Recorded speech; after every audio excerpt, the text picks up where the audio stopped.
Hello, students. It's on? Can y'all hear me? Oh, Lord.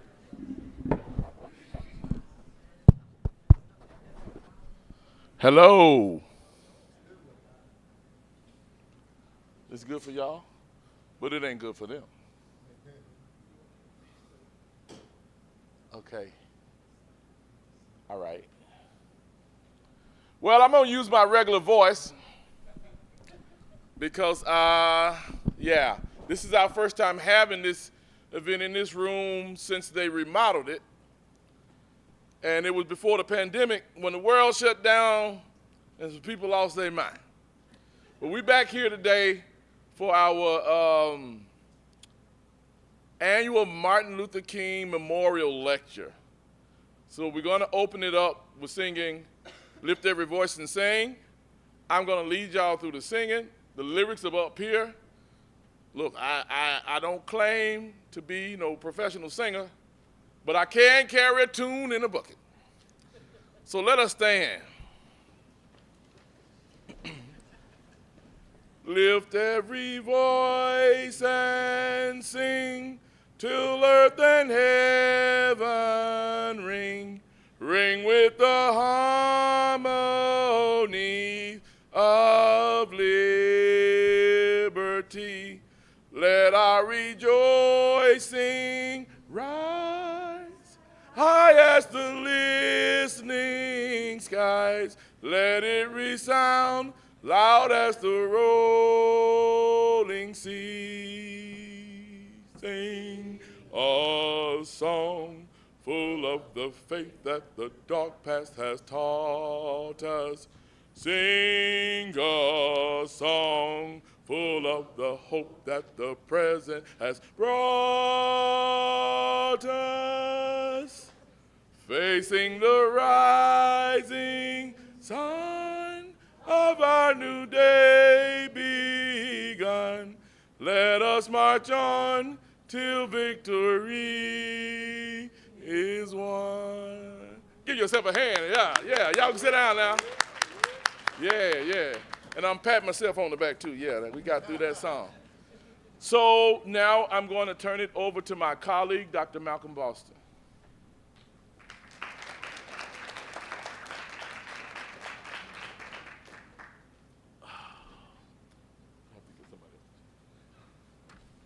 Good evening, ladies and gentlemen. Before I start, I just want to ask for a moment of silence for three of our colleagues that were the pillars of our department that have passed away: Dr. John Mara, Dr. Ina Farley, and Dr. Felix Okoye.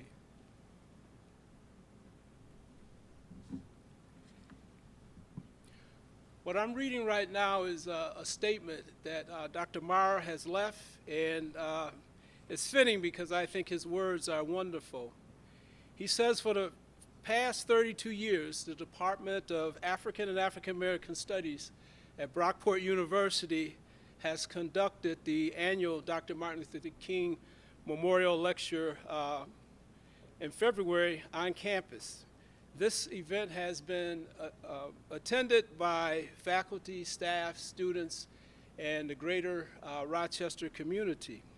The purpose of the Dr. Martin Luther King Jr.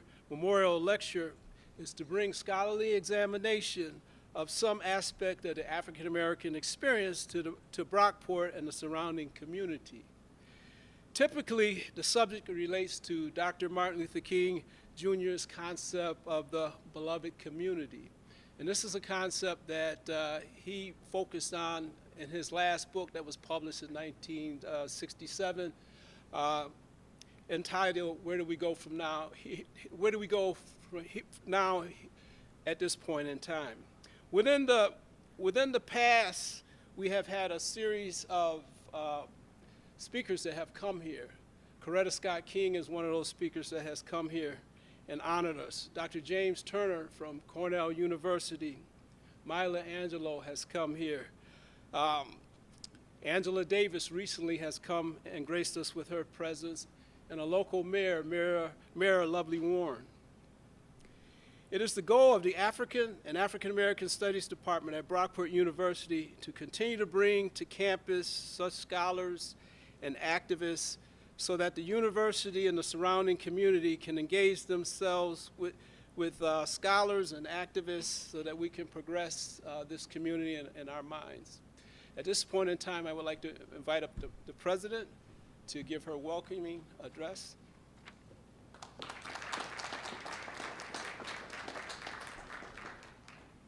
So can you hear in the back? I'm a little concerned about that. Can you hear okay? Just a little bit? Okay. Is there any way we can get a little bit more sound? Okay, we're going to get a new microphone. So I'm going to try to project a little bit to help with that. Good evening and welcome. My name is Heidi McPherson. I'm honored to serve as president of SUNY Brockport. I want to welcome our students, our faculty, our staff, and our community members, and those who are joining us online as well. SUNY Brockport has been hosting this annual lecture since 1985. That's the year I have down. Hopefully that's correct. Which is testament to our commitment to keeping Dr. King's memory and spirit alive. The purpose of these lectures, as you have just heard, is to examine aspects of African American experience and to reflect on the legacy of Dr. King's notion of a beloved community. For Dr. King, the notion of a beloved community is not a utopian vision of world peace, but a realistic goal of building connections, even when there is conflict, through nonviolence and reconciliation. Okay, that does work. We got there. Okay.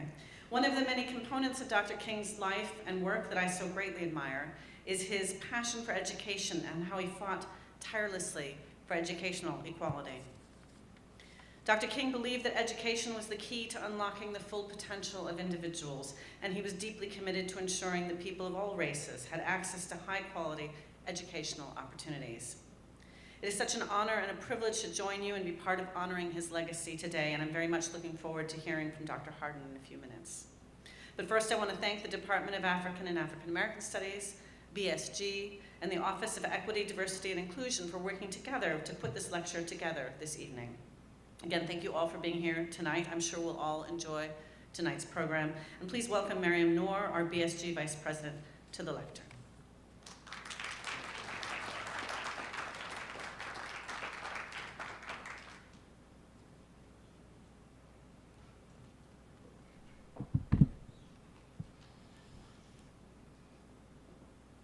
Hello everyone, my name is Miriam Noor. I am a junior here majoring in communications with a concentration, a concentration of relationships and social identity, as well as a minor in psychology. And I will be introducing our speaker. Dr. Troy Harden has over 25 years of experience working in higher education and community settings. His ongoing research interests are racial equity, community violence, and social trauma, and interventions within communities and organizational settings. He recently developed and led Northeastern Illinois University's Master of Social Work program and was the director of Race and Ethnic Studies Institute at Texas A&M University. He has closely worked with Communities Partnering for Peace, CPRF, an effort to develop violence interventions for African American and Latino street outreach workers addressing violence in Chicago. As well, he is the lead researcher with the Department of Justice, Bureau of Justice Assistance Community-Based Crime Reduction Grant in Inglewood, partnering with the Inglewood Public Safety Task Force, and he is a member of Mayor Lori Lightfoot's Public Safety Research Advisory Committee. He has served as a leadership consultant with multiple institutions on issues of race, gender, and poverty, including the City of Chicago's Department of Family Support Services, the Latino Public Policy Forum, Chicago Public Schools, Fathers, Families, and Health Communities, the Pan-African Association, the Illinois African American Coalition for Prevention, Bureau of Communications, and Cook County's Project Brotherhood, a Black men's mental health clinic. He is also the board president of Chicago Torture Justice Center, which provides mental health and community services for survivors of public torture by Chicago Police Commander John Burr and others impacted by state-sponsored violence. He received an Outstanding Educator Award from Congressman Danny Kaye in 2017 is a graduate of Loyola University's Chicago Master of Social Work program and received his doctorate from DePaul University's School of Education. Please welcome.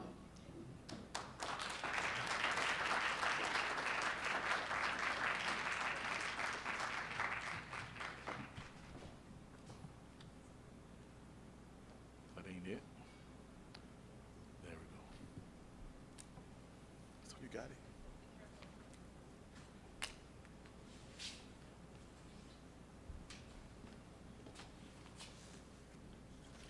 Good evening. How's everybody feel? Excellent, excellent. I'm so very excited to be here. First, just want to thank, as we set up in this new space and get used to this, all of this around us. I am, like I said, very excited to be here. And first, just want to thank Dr. Thomas for the invitation, the Department of African American Studies, the Department of Equity, Diversity, and Inclusion, as well as the BSG for inviting me here. Thank you, Dr. McPherson. Thank you, Nora, for introducing me. Thank you, Doctor, for just showing me around campus and making sure I was safe. Really excited to be here. As you all heard, my name is Troy Harden. I always start off by saying that I stand on the shoulders of my ancestors, people who you don't see who are here with me today, starting with my parents, my mother and dad, Brady and Bertha Harden, extending into my grandparents, through Mississippi, all the way back to the continent of Africa. I'm not here without them and their work. I also stand on the shoulder of many others, including other ancestors, other community members who have mentored me and have brought me here to this space. What you don't see behind me are a whole lot of people who have helped me and nurtured me throughout the years, and I always say there's nothing new under the sun, so anything that comes out of my mouth that sounds profound, you can probably credit to them. All the bad things, I'll take the blame for it. So definitely want to give thanks in that particular way. So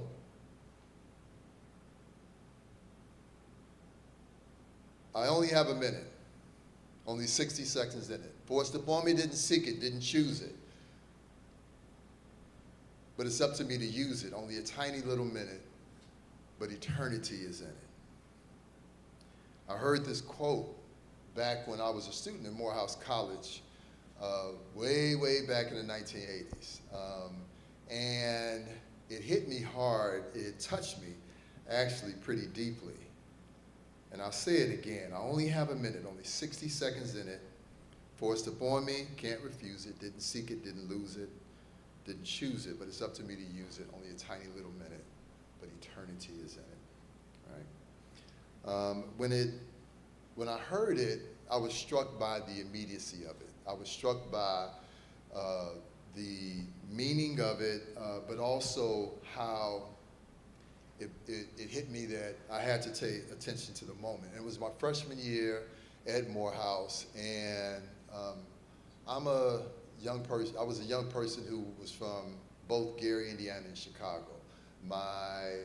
Some of my high school years were in Gary, but my parents, we moved back and forth to Chicago. And one of my friends, my dear friends, Emmanuel Brown, I just heard that he had gotten shot and was killed. And so the quote to me took on an extra meaning because it helped me reflect on the immediacy of what I needed to do, right? That life is precious, that life is short, and that it's so much work to be done. And so I got serious, a little bit more serious, just a little bit more serious about my studies. It wasn't like I hadn't heard much about violence in the past before. Like I mentioned, I grew up in part in Gary. Gary was a very special place. I don't know where that came from, y'all. Gary was a very special place, and but also had become what some people call the murder capital of the United States. We had the highest rates per capita of gun violence. So I wasn't no stranger to the idea of violence, but the fact that it kind of hit home with somebody who was my age, who was a close friend, I found that to be troubling, right? And so that, again, woke me up in that particular moment. When I started doing community work in Chicago on the South Side, I was reminded to be present with the task at hand and really think about the importance of meeting people where they are.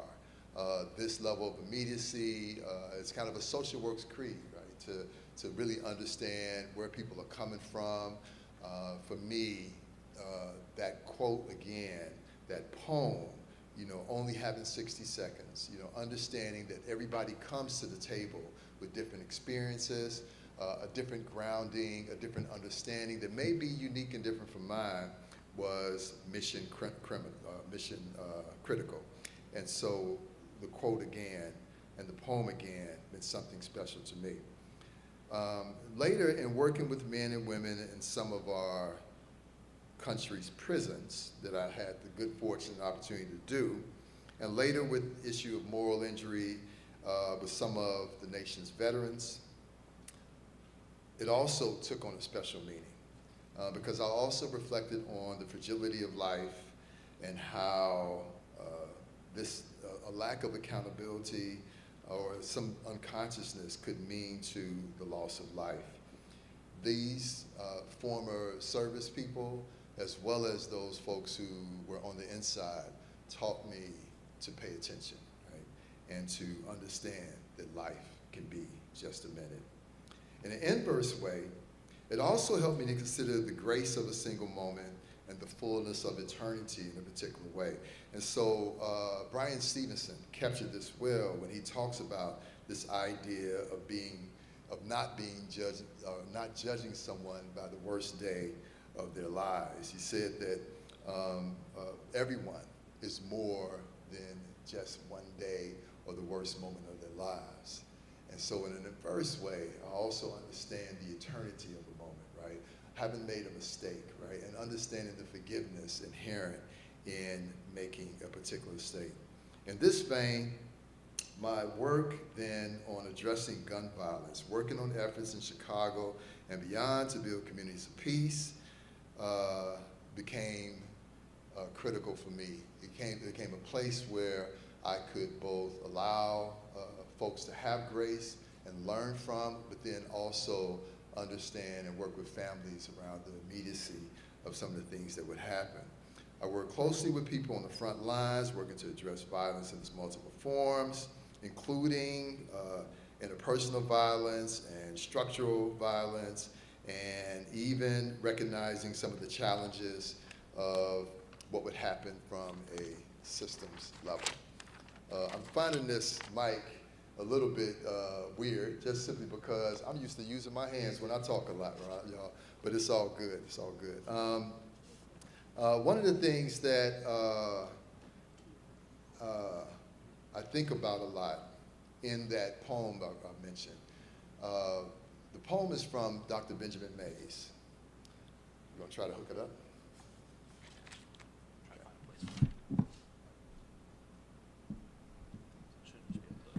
All right.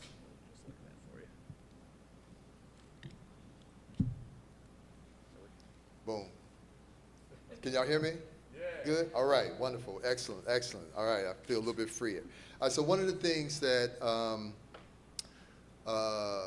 I mentioned earlier in this poem, this quote by Dr. Benjamin Mays. Mays was a former president of Morehouse College, where he was also the former dean of Howard University School of Religion, worked closely with theologians Mordecai Johnson, Howard Thurman in creating a lab based on the theologian Walter Rauschenbusch's and also Gandhi's nonviolence ethic.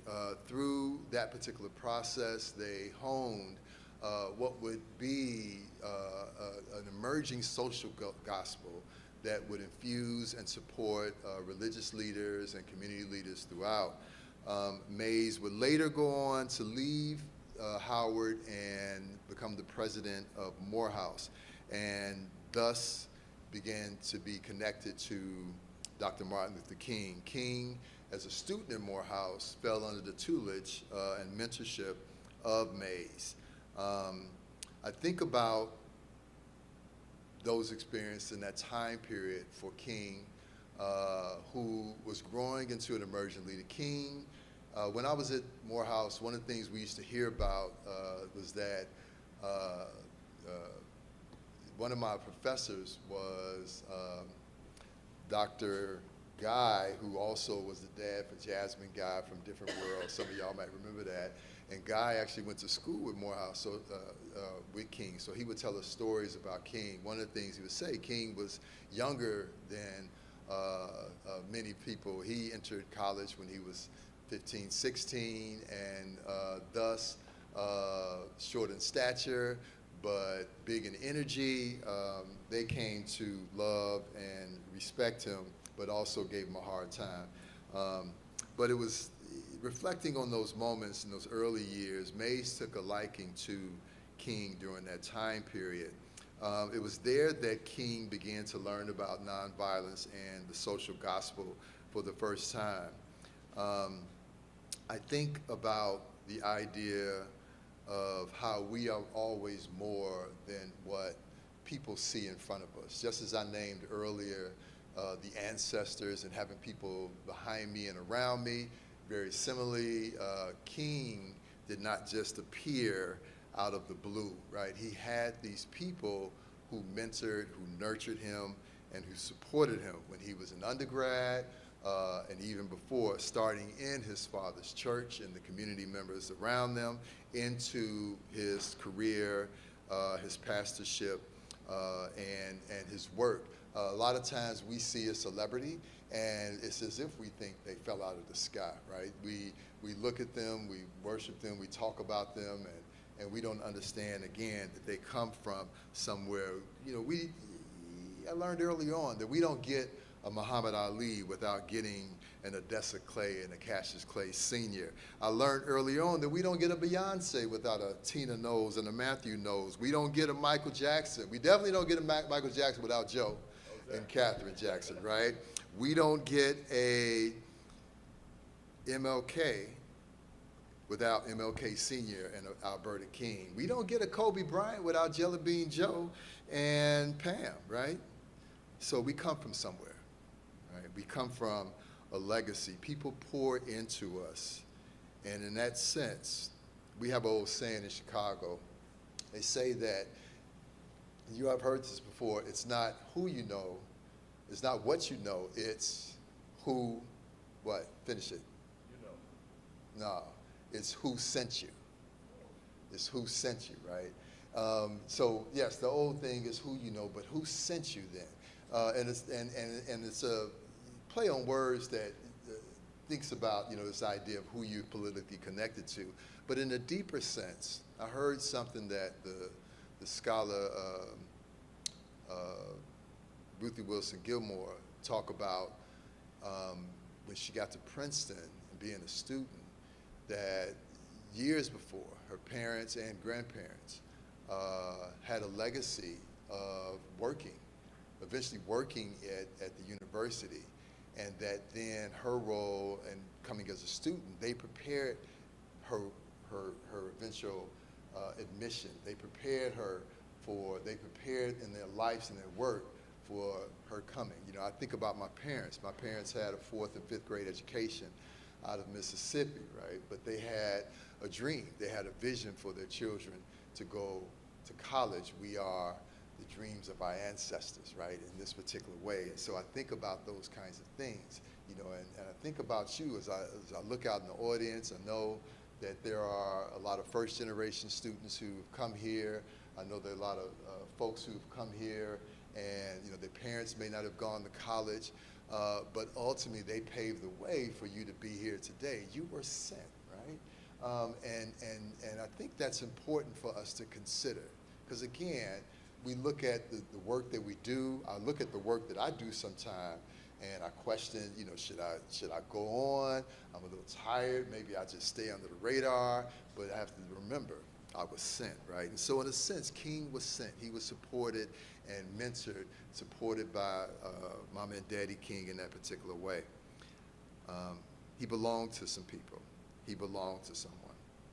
King was a sociology major when he was in undergrad, and wanted to understand the conditions that fostered racial oppression and the issues of the economy and later the issues that undergird them.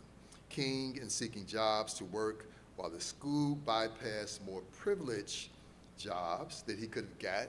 Remember, his father, Daddy King, was a well-esteemed pastor in Atlanta, and so he could have easily worked his way or got connected. He had already been connected to Dr. Benjamin Mays and other professors. He was close to his other professors, so he could have done a lot of things, but he decided he wanted to work in more manual labor positions and positions that was more connected to community. He wanted to be next to common folks, so to speak, because he wanted to learn and understand in a deeper way the issues that were happening in the so-called working class, right? Or even in the issues of the neighborhood. And he wanted to understand the day-to-day issues that people, everyday people, would encounter. So as much as he was in the Ivy Tower and studying, and we all know he went on to get a PhD, he was also connected to the ground. We would later see King spend time in community like this. In 1966, in January 1966, he would venture to Chicago and live on the west side of Chicago, working to address segregation in the north via what we came to be known as the Chicago Freedom Movement, but it was also connected to the larger Poor People's Campaign. There he would meet with so-called gang members and learn of their struggles, their influence, and even their day-to-day activities. And I wanted to just show a picture of that. Many of you know about this and have seen this famous picture before of Dr. King. This is him when he was on the west side of Chicago playing pool. Dr. King loved to play pool, right? That's something that he did and connected in many towns, many cities, both throughout the South and the North. He would find out, where the local pool hall was and connect in the midst of the struggle, in the midst of the marches, in the midst of the meetings and the protests and the thinking about and writing about legislation. He would stop and both find a place of community and connection, but also a place of joy, right? And so what's not said about this picture is kind of the who and the where he's at. There was a street organization or street gang, some people call it, right? But we like to call them street organizations these days, called the Vice Lords, or the Conservative Vice Lords. And they, at the time, they were still doing a little bit of a mix. They were trying to do community work and trying to break out of the traditional kind of illicit crime mode that sometimes we see that happens in urban life. King went down to the pool hall. This is the Vice Lord's pool hall that he was playing with.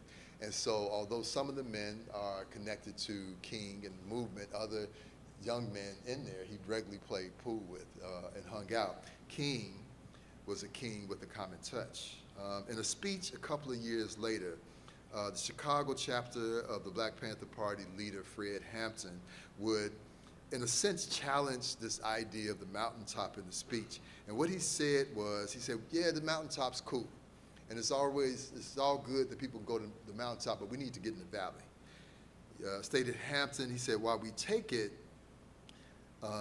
we must be sure that we are not missing the people in the valley. He said, in the valley, we know that we can learn to understand and be like the people, right, in the valley, right? King understood what it meant to go down to the valley, right? King, in his work and his life, would go down to the valley. So I think today, I'd like to focus a little bit on King's relationship in the valley, right? In the community, how it can guide us ultimately today. There was the everyday people who were behind the scenes who made up much of the civil rights movement. The story of Rosa Parks, right, that we hear about a lot of time, is an embodiment of that in a particular way. Rosa, long before we have that vision of Rosa that is tired, the tired woman who went and sat, on the bus. But Rosa had been frustrated for a long time. Rosa was a feisty woman. Rosa had a lot of spirit, right? Rosa tells the story beforehand, before the actual December 1st incident. She had got on the bus and didn't want to move, and the bus driver grabbed her by the arm and pulled her off, right? And she was tussling a little bit, in that particular situation, right? But she sat down and talked with one of the major movement figures and talked about how, in order to really do this work, as much as we have that spirit of fight, that we had to be able to present something else at different times, right? And that she was willing to have a new disposition in that moment. She would say that she recalled the sitting in that seat and refusing to move. And the bus driver grabbing her, she thought that, what, next time it's going to be different. Next time I'm going to move in a different way. On a very unremarkable day, that December 1st, a very everyday sister did something extraordinary. Some call it the birth of the civil rights movement. Others say it's just an important moment in our history. Life is but a minute. Later, King would arrive in Birmingham, where he would work and initiate protests, face Bull Connor and some of the issues that were happening in Alabama to that day. He would be arrested and write from the Birmingham jail letters that would ultimately be turned into a book, and Why We Can't Wait. King, in wanting to address several clergy, in not standing up and not being involved in the movement, would find anything to write with while he was in prison, while he's in jail. And so they had put him in solitary confinement, and so he would find and have paper that would come from the wrappings of the food, and he would write out the beginning drafts of these letters. He would turn them over to his lawyer, who would then give them to another individual who would type his notes out. They said that they would, his writing a little bit was like putting a jigsaw puzzle together, right? Reading what he had wrote in the prison, but they did that work. And then they would, later they would give that back to King, and King would edit it, and then it became some of his most famous writings. Sometimes it's the everyday people, who are doing the work behind the scenes, who matter most, right? Life is but a minute, just eternity. Eternity is in it. So King later would famously say that no matter what you do, whether you're a street sweeper, be the best street sweeper you can be, right? Whatever you're engaged in. And I think for us, that's a message again. Whatever we do, there's a role to play. Whether we are teachers, professors, administrators, students, whether we go on to be carpenters, whether we go on to be protest leaders, or whether we just do the work behind the scenes, there's a role to play. King reminds us of that and continues to inspire us that in that particular way. Now, later, King believed that nonviolence gives us the moral high road in a sense, and that there was an ethic of transformation in our nation that could change our role in a particular way. In developing and writing out later about the beloved community, he said that some of the most important things that we can do are educate others. And one of those things that he did, for example, when he did work with some of those young men in Chicago, he held a meeting, not unlike this, and they invited several of the street organization members, including the Vice Lords and what's called the Black Peace Stone Rangers, or the Stones. And they came, but then they got word that one of his workers, one of King's workers, had said he didn't want the thugs there. He didn't think it was a good idea for the thugs kid. And half of them got up and left the room. And King got word of that and eventually sent word back to a lot of those young men that he, in fact, did want them there. Sometimes, you know, as people, I think about folks who are amazing leaders, and sometimes they'll connect and send word out and guide people in a particular way, but the folks on the ground sometimes don't get that message, right? And so it's how do we ensure, as leaders and vision, that message goes out. But King wanted to connect in the valley. Those young men would later be a part of King's infamous or famous march in Marquette Park in Chicago. So he was able to reconnect. Again, we have to go into the valley.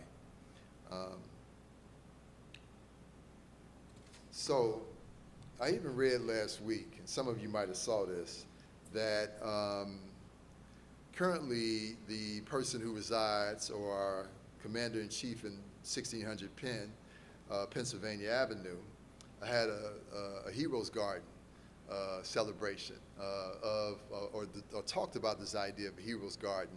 He had a Black History Month celebration last week. I don't know if some of you all saw that event, right? And he planned to do this, he talked about this idea of this hero garden that would have certain African-American leaders in it, and he named some of their names in it. And I thought that was really interesting, right? You know, nothing wrong with a hero's garden. That's a good thing. I mean, I know a lot of people can rock with that in a particular way.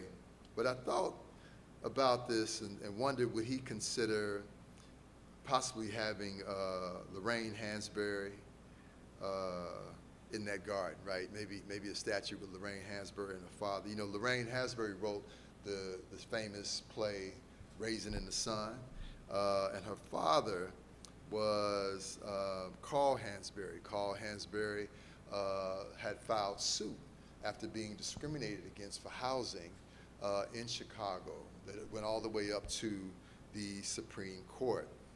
Carl and his family, Carl would later pass away, but Lorraine would go on to write a play kind of critiquing and examining this issue of housing and housing discrimination and how it plays out in our society. So I don't know if he would have a statue for Lorraine or Carl, but that might be my suggestion. Or he might have a statue of 5 men from New York City. We call them the Central Park Five, right? Maybe that might be a way that he can honor some heroes that we have, and so and might explain, you know, why he probably put a newspaper article or an ad just demonizing those individuals. Or maybe he might put a plaque in there that would be of a birth certificate, right? To talk about a certain birth certificate that he kept questioning over and over again of a certain president, right? President Barack Obama. Maybe he would have something about that. Or maybe he'd have something in there that might honor certain allies. He would have a plaque or a statue of Heather Hayes, who was in Charlottesville, who was killed by a driver, white supremacist driver, right? While they were marching and protesting in Charlottesville. Maybe we might have a statue like that. You know, or maybe he would take funds from the Federal Policing Oversight Committee that he just dismantled and build a statue in honor of those lives who were lost or taken by police. Maybe a statue for Breonna Taylor, or maybe a statue for Trayvon Martin, or for Michael Brown. Y'all get what I'm saying, right? You know, our heroes are our heroes, right? And others don't get to name our heroes. We get to name our heroes. That's what I'm talking about. But we see that even in that office, and even that day, there's a saying that we used to say a lot of times that all skin folks ain't our kin folks, right? You know, that sometimes folks show up and, you know, want to get engaged in a particular way. And folks are just happy to be there. I don't know if some people saw the pictures. Folks sometimes just happy to be there. I think about the story I once heard called The Cave of Truth. And the Cave of Truth goes like this. It was a group of people who were marching around looking for this cave, right? And they were talking to people and asking questions, and they went over hill and valley, and finally they saw this particular cave. And so at the front of the cave was a kind of old guru kind of looking guy. And so the leader walked up and he said, "Is this the Cave of Truth?" And the guy said, "Yeah, it's the Cave of Truth." And he said, "How far in you want to go?" And the guy was like, "Oh, I hadn't thought about that, you know." And so he goes back and he talks to the group, and he asks the group, "What do y'all want to do?" And they whisper and talk about it and confer a little bit with each other. And then he goes back up to the guru. The guru said, "Have you made your decision? How far in you want to go?" He said, "We only want to go halfway. We only want to say we've been there, right? We don't really go in." And that's kind of like truth, right? Is that sometimes groups, they don't want to really go all the way to the truth. They don't want to really do all the work, right? They only want to say they've been there. They only want the camera out. You know, that's what they're looking for in those processes. Because if they might go towards the truth, right, they might look and examine some of the issues of data. They might have known and thought about some of these things that are happening currently to the systematic issues that we're having. They might see and might not have ignored a 4-star general that was fired, you know, the Joint Chief of Staff, who was an African American, almost the same day that they were in that house. They might not ignore, if you were looking for truth, the thousands of federal workers, many tolling in jobs that their very own ancestors fought for, were being terminated or under the guise of false accusations, saying somehow or another that they were DEI hires, that even if that's a bad thing, right? That their families, friends, and loved ones, they might not have ignored that. If they were really looking at truth, they might have looked at the fact that the true meaning of DEI is not to place folks of color in jobs that they haven't earned. It was to stop the train of unqualified whites being placed in positions of qualified people of color, right? So we might see some different things. They would understand that sometimes, in many ways, people of color often have to be twice as good, right? We're told that, you know, in order to just be equal than, you know, they would understand that. King, the prophet, even going back to when he was in college, wrote this particular quote in a Atlanta Youth newspaper. He said, "We must remember, intelligence is not enough. Intelligence plus character, that is the goal of true education. If we are not careful, our colleges will produce a group of closed-minded, unscientific, illogical propagandists consumed with immoral acts. Be careful, brethren, be careful, teachers," right? King, the prophet, warned us about propaganda, right? And how it would happen, you know. Turn to your neighbor real quick and say, "Neighbor, old neighbor, be careful." Be careful. All right, thank you. All right. So we might continue to see other lessons that King gave us about being in the valley. Go back to my picture.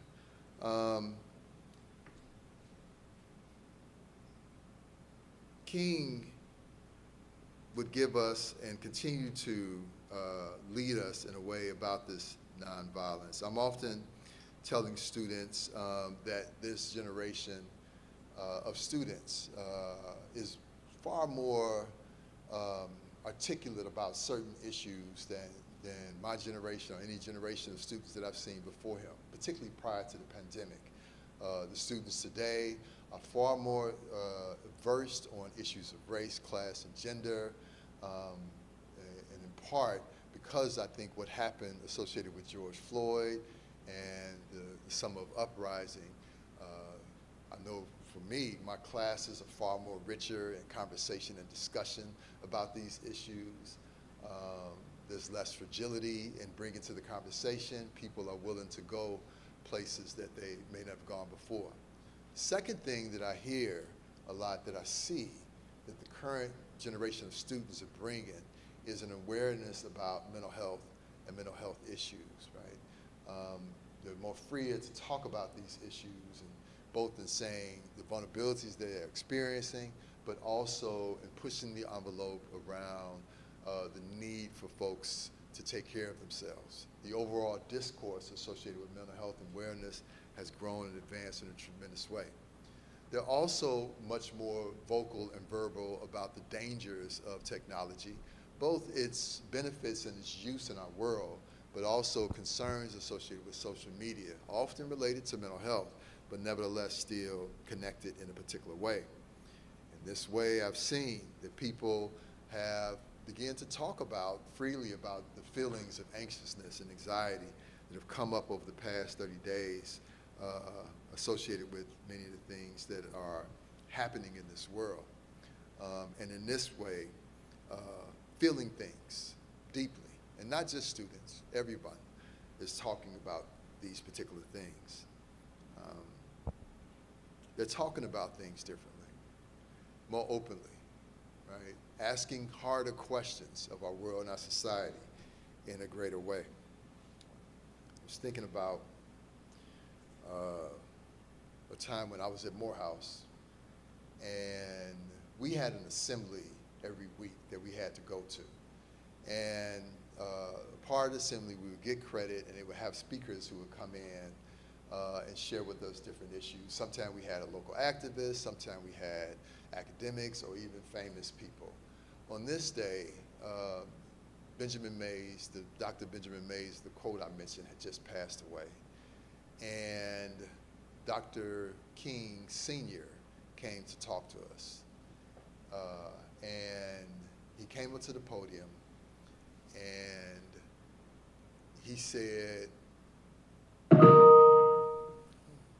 I guess he's speaking through, right? He said, I can't explain what it's like to lose a friend of 80 years, right? And we all felt his grief in that moment. And then he couldn't say anymore, and he sat back down.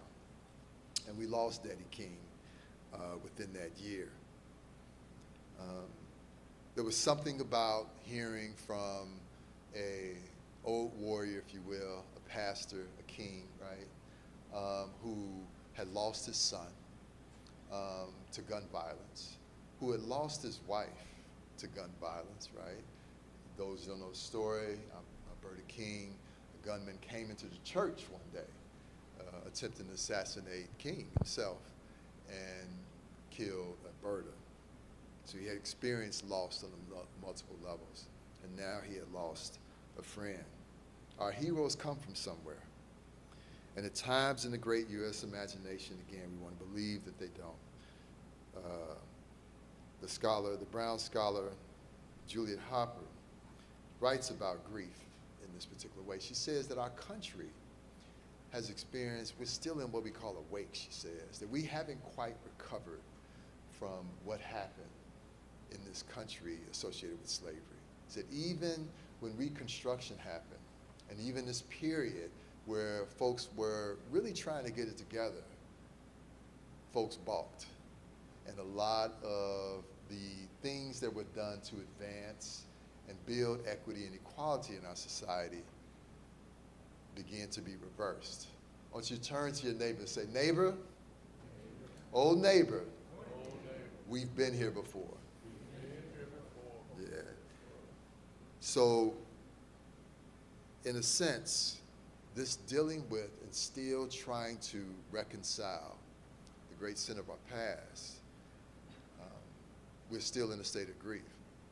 As Kendrick Lamar say, you know, he starts the song, right? I hope you find some peace of mind in this lifetime, right? We grieve different. He said we grieve different, right? I was thinking about that in hearing the story about King. When he was a young man, there have been, there's a record to say that he may have attempted suicide a couple times, right? It's not quite clear what happened.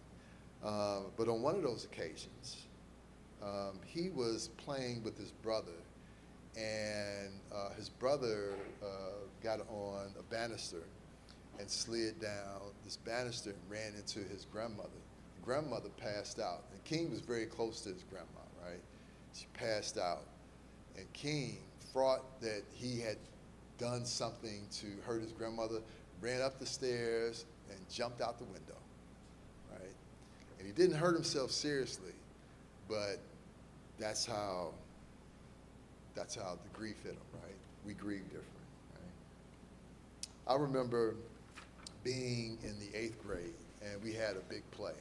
And the play was it was actually a Martin Luther King kind of play. And so, and as some of you might know, you know, just during Black History Month, and had the event, and everybody rolled out, and we were gonna do this, some people were gonna take on different roles of the different King speeches, right? And so there was the I Have a Dream speech, there was a Mountaintop, there was a Beyond Vietnam, there was these different roles, and I wanted the I Have a Dream speech, you know, because that was like the pinnacle speech.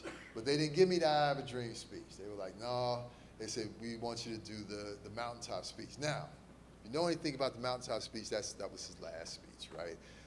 In Memphis, Tennessee, when they were organizing with the sanitation workers strike. And so I was like, that's cool, you know, because it's like this mountaintop street, and you get to say, you know, the famous, you know, mine eyes have seen the glory of the coming of the Lord. And I was like, I can say that.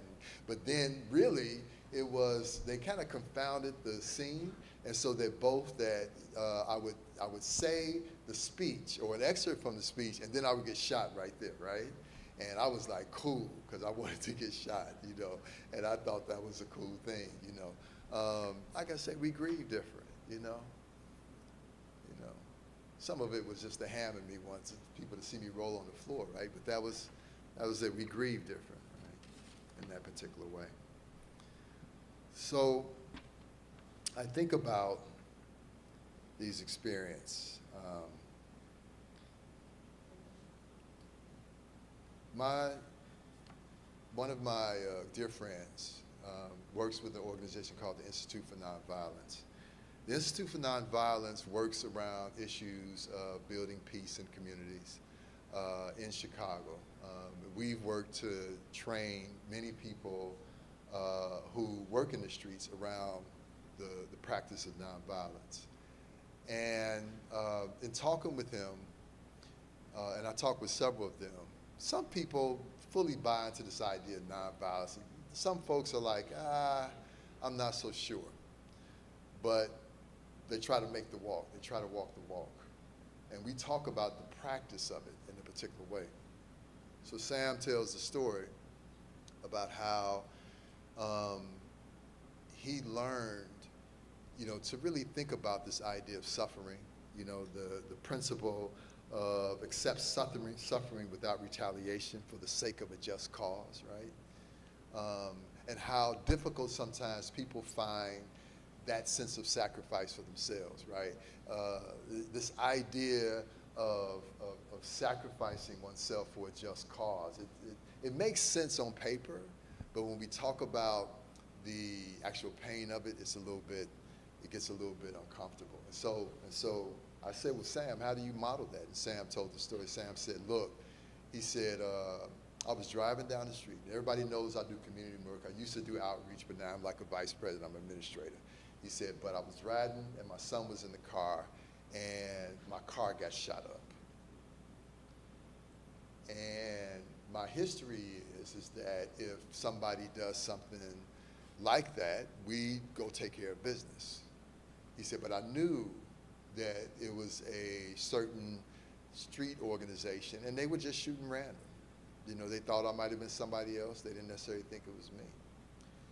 And so I found out who those young men were, and particularly one of the young men, but I found out who those young men were, and I went to see them.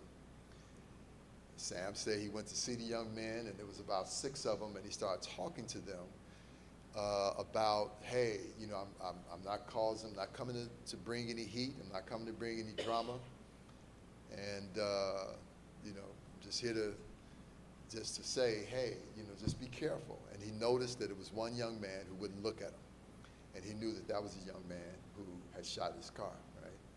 And so he particularly noted, he said, look, I'm not trying to do anything. I'm not going to do anything. I just want you guys to know that I'm going to be here for you, no matter what. That I'm going to do the right things for you. I'm going to care for you, right? And you got a friend, you got a big brother in me. Just call on me, right? And he hugged them all, right, as he was walking out the door, particularly the young man who he thought had shot his car.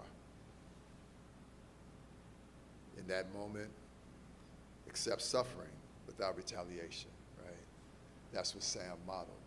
And in doing that, he not only modeled it for himself, but for all those young men. And he not only modeled it for those young men, but also for several men in their community.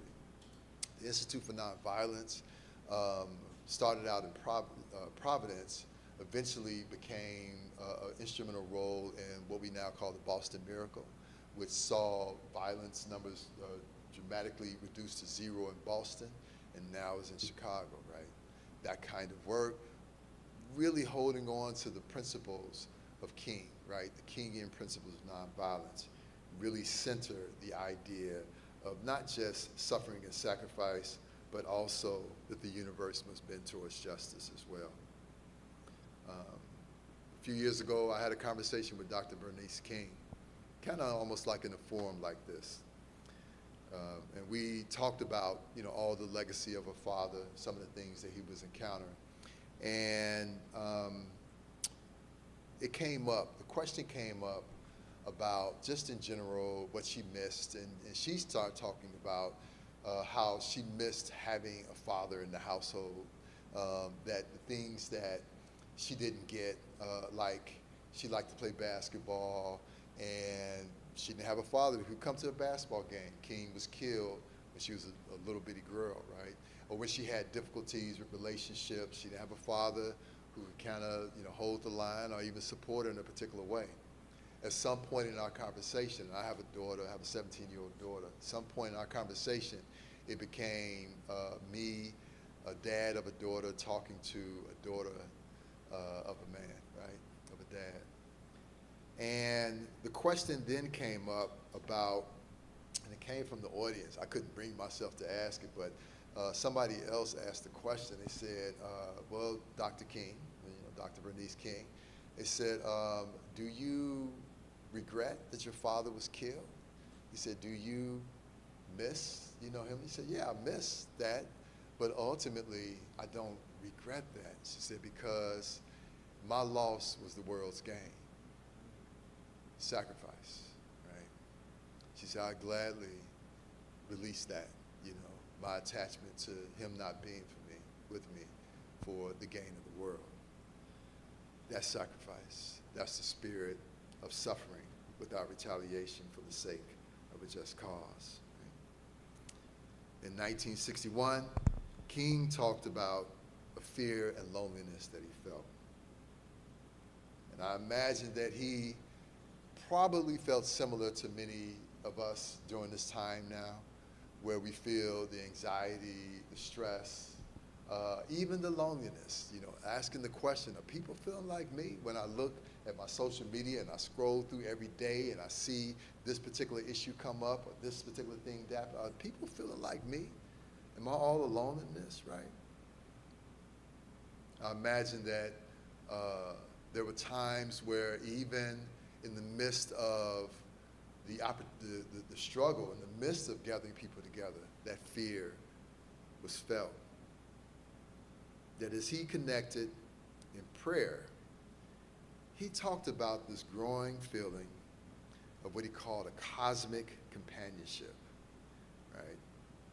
In the 1960 interview, he said this cosmic companionship he began to see that fear and loneliness begin to fade away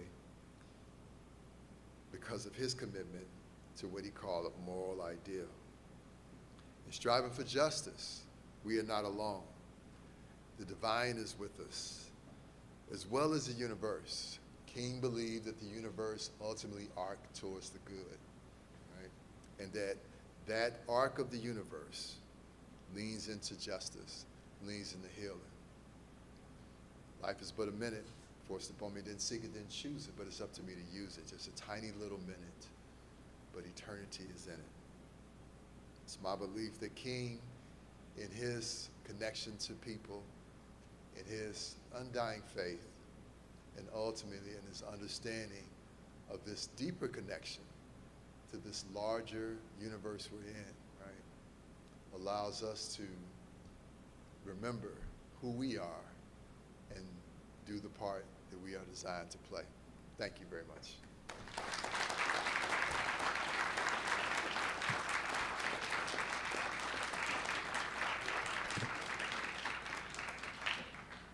Now, we're going to do some question and answering. Y'all do the questioning, and Dr. Harden will do the answering. As soon as we find a mic. Come on. Yeah, once we come, y'all got a question, raise your hand. Come on and take the mic to it. Yeah. Let's see. Anybody got any questions?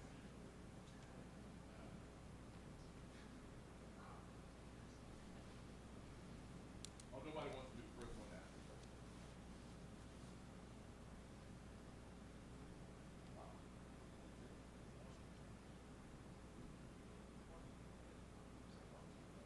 Well, there is a question right back there in the green. Go on back there, boy. Come on, do that thing.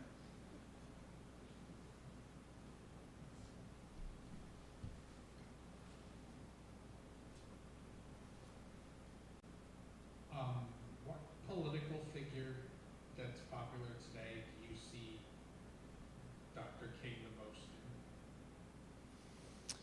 in? Ooh-wee, what political figure? Well, I think that's part of the challenge is that if you're talking about a politician, I'm not so sure because, well, I think arguably there's a king in all of us, so to speak, right? There is the ability to, do what's right, to do justice. And so I think that exists across the board. But folks who model what he stood for, the things that he was concerned about, the things that he was principled out, I think it's hard to say. I think you got one in New York, a representative in New York who I think represents that in a particular way. I see others who are emerging. There's Sister Crockett in Texas, right, is saying the right things a lot of times. And there's a whole lot of people like that. But in terms of really the ability to move in a way that King and others did, I think it might even be external to the political in a real way. So.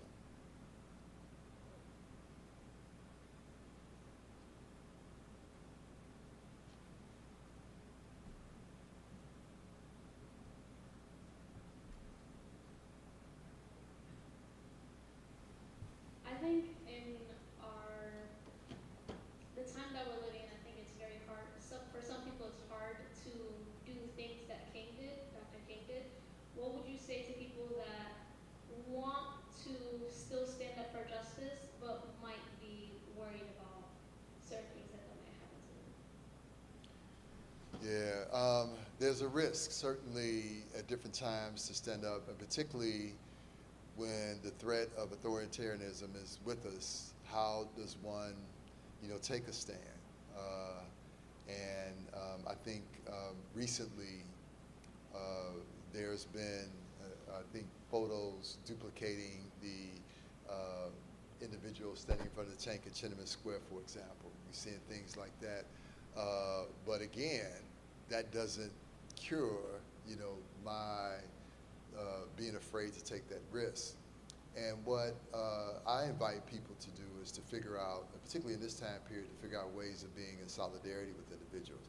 Finding individuals both within your smaller circles, but even also across the country, across the globe, who are doing similar work and connecting in that particular way. One thing that King would talk about sometimes is being committed to the cause, but not always knowing exactly how that would manifest. When he started out in college, he didn't know that he was going to be in Montgomery a couple of years later, right? And he didn't know he was going to be in Birmingham, sitting in a Birmingham jail. He didn't know he was going to be standing up in Washington, D.C., saying, I have a dream speech. He didn't know he was going to be in Chicago and Memphis and these other places doing that particular work. He didn't know he was going to be in the president's office, pushing the envelope with President Lyndon Johnson. But it's important to commit, but he was committed to doing the work. And so I think that becomes the question that folks have to ask themselves right here in this moment. Are you committed to standing on principle, standing on justice, right? And then in that way, figuring out a way to connect with others, and also maybe suspending what you think might be the next right step at times to work towards that, or at least even the anxiety of not knowing. What are we going to do when this happens? What are we going to do if this comes up next week? Well, I don't know. I didn't know that this past week, we seeing all the onslaught associated with DEI. I didn't know that the American Teachers Union and the ASA, American Sociological Association, were going to stand up and file a lawsuit to say, stop the madness, right? I think that's huge. So people are making moves in different ways around different issues, every day. So I think it's about finding people who you're connected to, right? Building that trust across the board, and then moving from there. Thank you.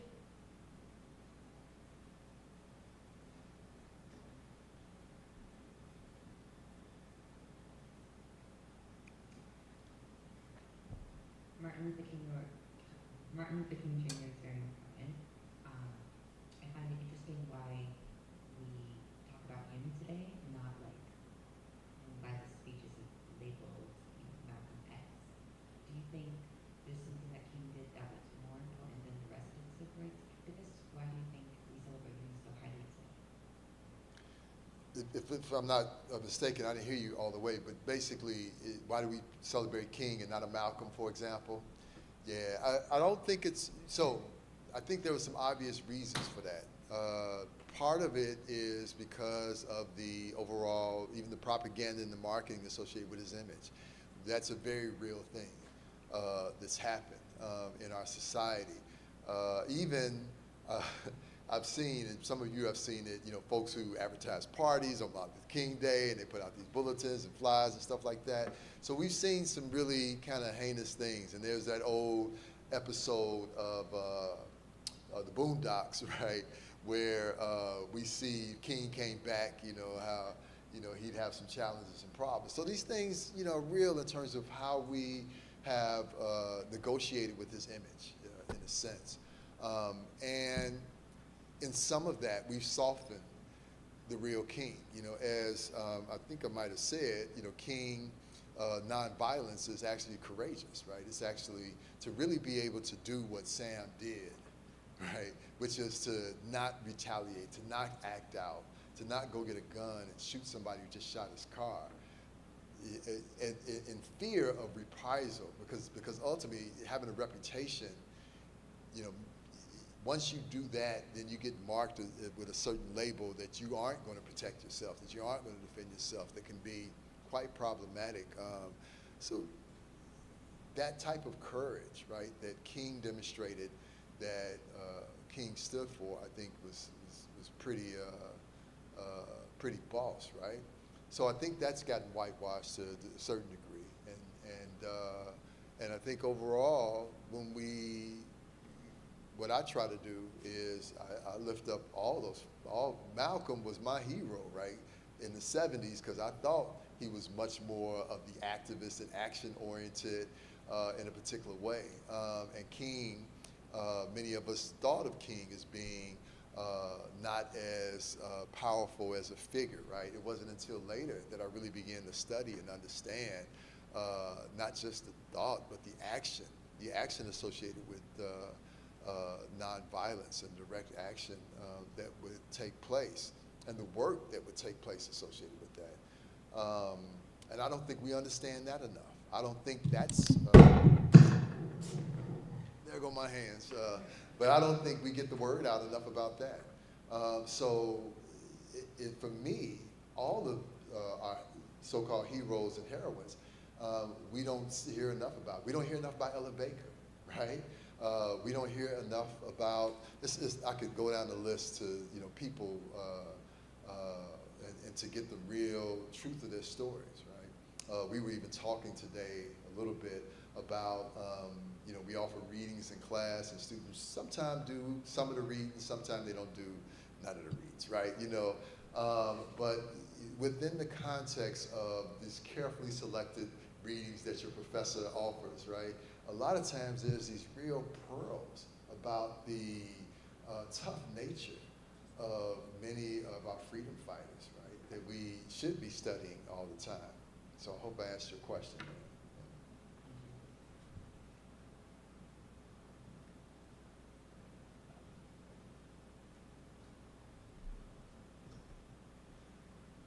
Hello, sir. My question is, you talked about the analogy with the people in the valley, and you also talked about cave of truth.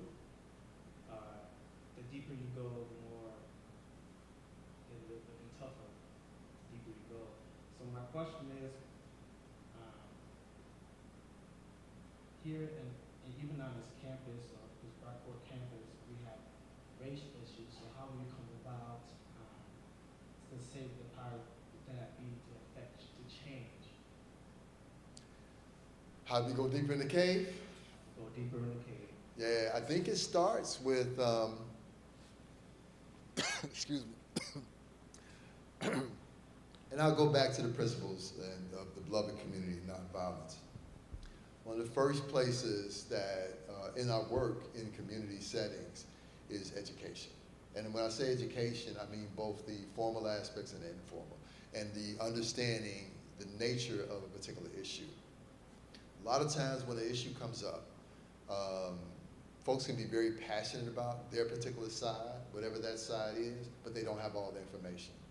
So how do we make sure we have all the information? How do we make sure we are willing and courageous enough to get all the information? Whether it's the information on what I view as my side of the story, as well as from others that view, right? Am I committed to truth in that particular way? And I think that's where I invite people, and historically what I've tried to do from a university perspective is invite folks to explore that kind of truth, right? Now, it's not always easy to do that, but because sometimes folks aren't incentivized to do it that particular way.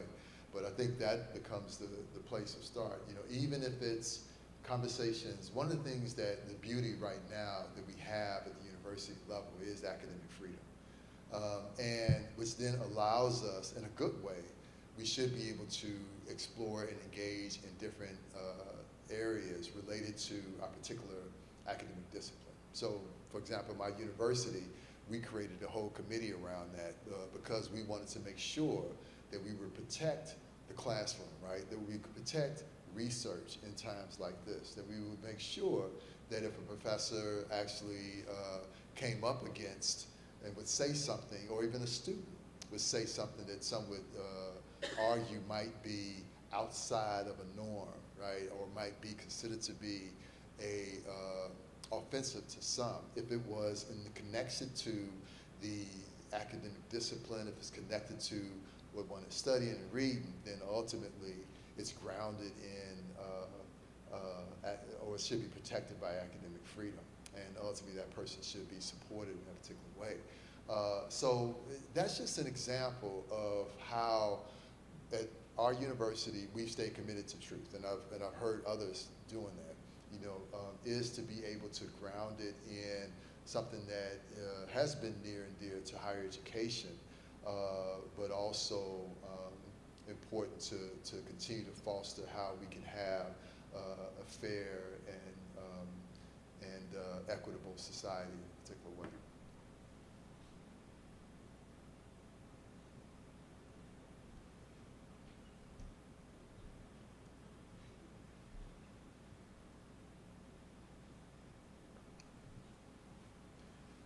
And I just want to add, while we're waiting on that question, one of the harder things about that too, though, and that's why we have a committee of interdisciplinary scholars, right? Scholars from across the board, is that everybody's not always going to agree on what's offensive and what's not, and particularly if a particular line of thought is not in alignment with some folks' political views, then it can be pretty contested. But we want to make sure that whatever a person brought, if we can at least create a space, if you will, that would be committed to the truth, then we would have a big step in a positive direction.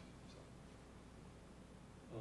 Our question for you is, based on the experience of the civil rights era, especially with MLK, we can definitely say that during that time, protests and social change wasn't all nonviolent. So in the modern day today, like, we see a lot of violence happening on the outside level, where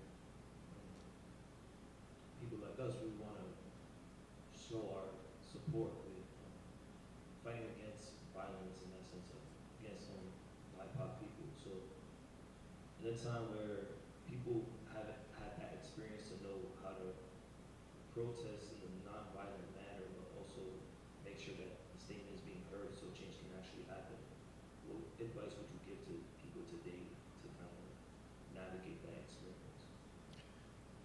I think the question is how we keep ourselves safe while, at least this is why I'm under, how do we keep ourselves safe while moving forward, and keeping things moving forward. And I think that's part of the truth piece. I think that's part of being honest about what's happening around you. I know some people who hung out in the movement, and yes, King was like, I'm not about no guns. I want peace. But they were like, well, we were packing, right? And we weren't necessarily on the front lines, but that's kind of the way it was rolling. And but what King would educate on is ultimately the philosophy or understanding of having the moral edge in a way, and that in having the moral edge in a particular situation, right, one then can, even in the face of violence or threats of violence from others, you keep the moral high ground, right, then it ultimately will serve down the road. Now, the reality is that, how do we survive, but how do we thrive is the question, right? So I think it, again, comes to a space of how do we build these spaces where we can have all that discussion and then center in a way that honors everybody who's in the particular group, right? We got time for one more. There's one more. Can you speak on the opportunities available to Black youth today, particularly in sports spaces? Can I see, I'm sorry, can you repeat it again one more time? Yeah. Can you speak on the opportunities available to Black youth today, particularly in sports spaces? In sports spaces? Sure. Well, yeah, I think we see there's a growing number of African Americans in general in the sporting world, whether it's in terms of coaching or even in positions of general managership, or even growing into this idea of ownership. So I think that's happening. The bigger question that I think we will continue to encounter, are these questions of equity. How, will there be more teams that will emerge? Will there be more inclusion at the level of at least being able to assess how folks want to move forward, such as things like the Rooney Rule, such as some of these things happening at the collegiate level associated with students organizing, student unions, sports unions from a college level, some of the NIL stuff. So I think I would argue that there's definitely movement in kind of these higher up leadership positions. What's more interesting to me right now are these smaller movements that folks are going to organize around, because we're resetting both amateur and professional sports right now. We're resetting them in the sense of how the NIL, the name, image, and likeness is playing itself out. We see people organizing economically in a particular way. We see these huge booster programs emerging at the major institutions. But what does it mean for SUNY Brockport, right? What does this mean? We kind of know what these things are, what's happening at Texas A&M, but what does it mean for your local junior college, right, or your local state school, or your local city? So those questions haven't been sorted out yet, and kind of who goes and the transfer portal associated with that, and what those things mean for any student, particularly students who come from vulnerable backgrounds, because historically in collegiate athletics, it's meant the opportunities to aspire and access education, right? But with the shakiness of a lot of things around the country, it's, I think, upset the norm. But certainly we see some good things happen. I think what's happening with the women's basketball is huge, but again, will that trickle down to other sports? And I think there's some controversial issues that continue to come up that may, I think we have to pay attention to what's happening with Title IX and make sure that that's not being undermined right now. So again, I go back to some of the spirit of King, right, in the sense of both the work itself, the sacrifice, the beloved community, all of that, is that sometimes these things start in the nuance, right? They start in the details and being able to pay attention to the day-to-day, what's really happening on the ground for people. And that's why I go back to this idea of the ballot, right? I believe that's important. One of the things that has been a highlight of my trip has been, at least here, has been talking with the students, has been just hearing some of the things that you all are concerned with, some of the things that happen on campus. That's important to me. Yes, I love talking to my peers and faculty and, and other folks who are doing the good work. But at the end of the day, you all are our future. We're here in a particular way for you, to support you in your growth and development. And so seeing the things that you're concerned with, seeing the things that you're concerned with, seeing the things in the world that are happening for you, and how can we make sure we support you in getting what you need and moving forward. And it's a tough time, right? It's a very tough time. And yet, I think, in a sense, of what I tried to do today was give you a little bit of King's grounding to help you think about that we come from someone, that you come from someone. You come from somewhere, you come from some people, right? So people sent you here. A lot of times we don't think about that, but there's a community behind you. I think about that scene from Akilah and the Bee, right? Some of y'all saw that movie. If you haven't seen it, you should see Akilah and the Bee, but there's that scene at the end where she's saying, and she's spelling the word, and they flash all these people, right? I think that's a very powerful thing that a lot of times I invite you to remember and to hold on to, right? I invite you also to remember and think about, again, this idea of this universe, right? That it leans towards. Sometimes we want to think, well, does it really lean towards justice? I can't tell right now. I can't see it right now. It doesn't feel like it. But some of what history can tell us is that, again, that we've been here before, right? That we've seen certain things.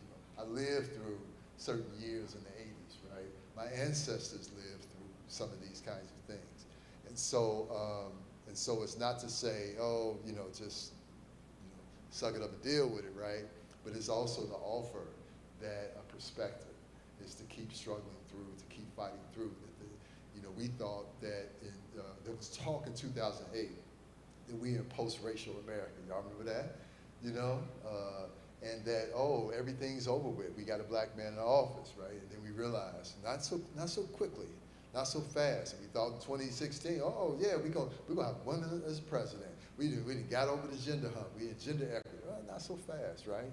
So we're still dealing with things and still dealing with tough questions around a lot of these issues. You know, and I'm not here naive enough to believe that everybody thinks one way or the other in this room, but it's how do we create the spaces where we can grapple with truth, right? You know, and again, going back to King's word earlier, kind of deal with the propaganda and the ignorance that persists, right? So I think about those things when I think about sports and inclusion in that particular way.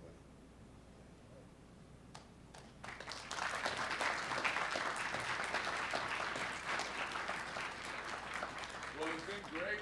I want to say, I'm offering a few.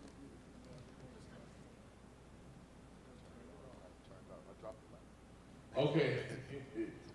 I want to say it's been great. I think give Dr. Harden another hand.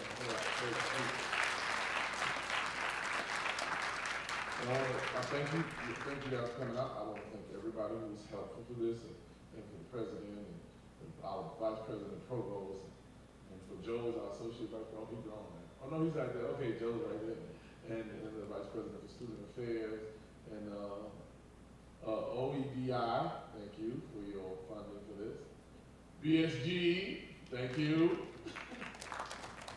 And my colleague, Dr. Michael Boston, and all of you. This is our current dean couldn't make it, but our associate dean made it, and our assistant dean, it was great. Well, he came to eat, so Ray came to eat, Denise is here, so I'm happy that, you know, you get the support, but this thing is a whole lot of work, and I'm glad that it happened, but next time we'd like to have more students here, so next time tell your friend, come on out to MLK. If you don't graduate, I hope you graduate, but if you're not a senior, if you're a junior, but when you come next year, come on, y'all give them one more hand. And thank you for coming out. You do this now.